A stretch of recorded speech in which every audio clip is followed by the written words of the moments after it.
Dear future husband, I once met a man who asked me to come over to his house, but I said no. Not because I'm not old enough to go. After all, many younger than I am would have said yes without blinking.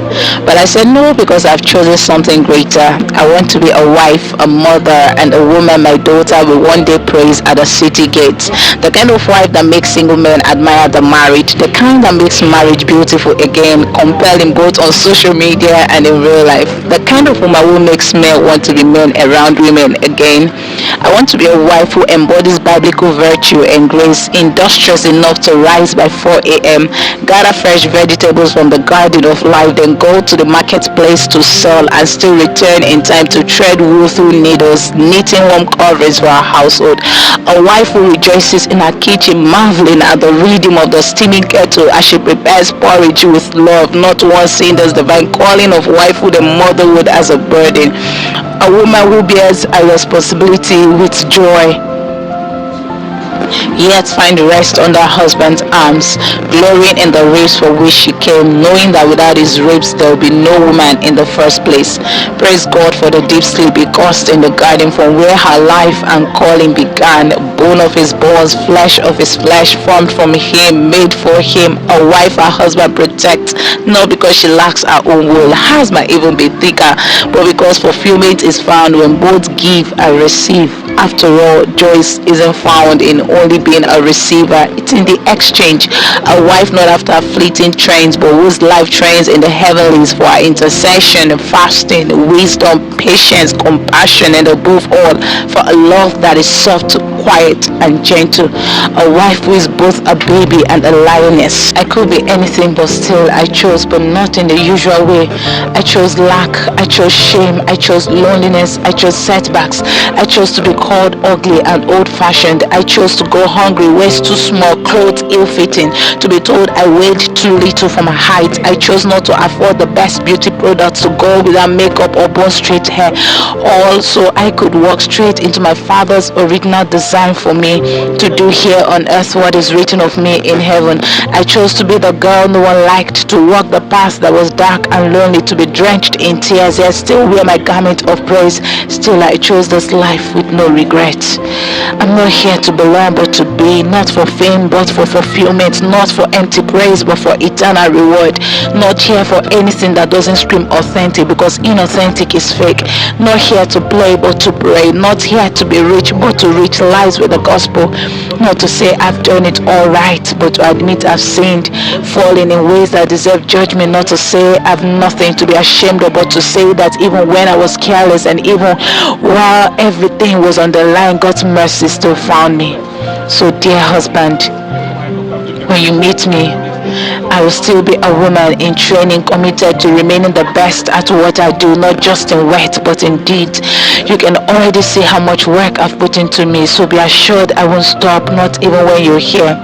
All I ask is this: do my ideals fly with you, or should I keep flapping my wings on my own?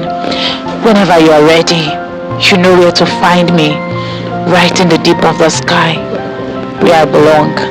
Dear future wife of my youth, I hear your voice, and I listen to every word your angelic whisper has spoken. Your truth vibrates across the sky, and I find myself on a standstill, and of the woman you are, and the weight your soul carries with so much grace. How could I not be drawn to you?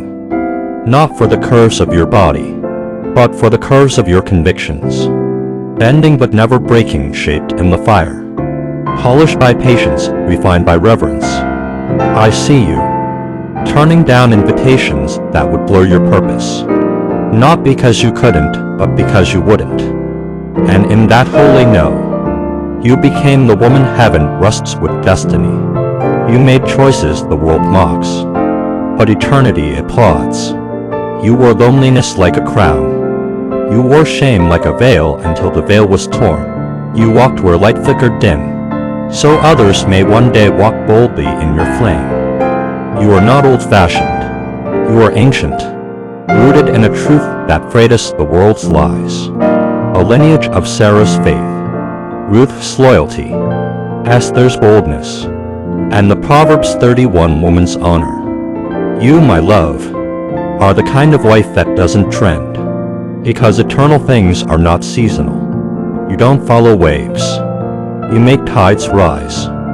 And I, your man, will be proud to rise with you. I don't need bone-straight hair or polished nails. I need bone of my bone, flesh of my flesh. A woman formed from the dream God whispered to me, when I didn't even know I was sleeping. You chose pain and process.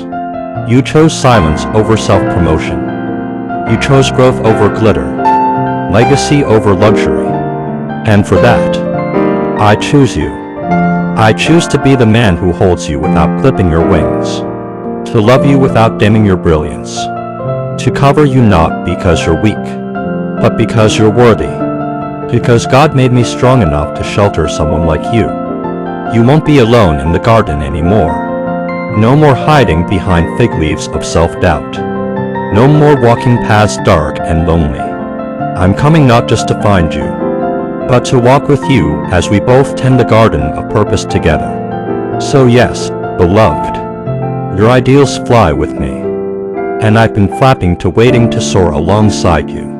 When you see a shadow moving beside you in the sky, don't fear.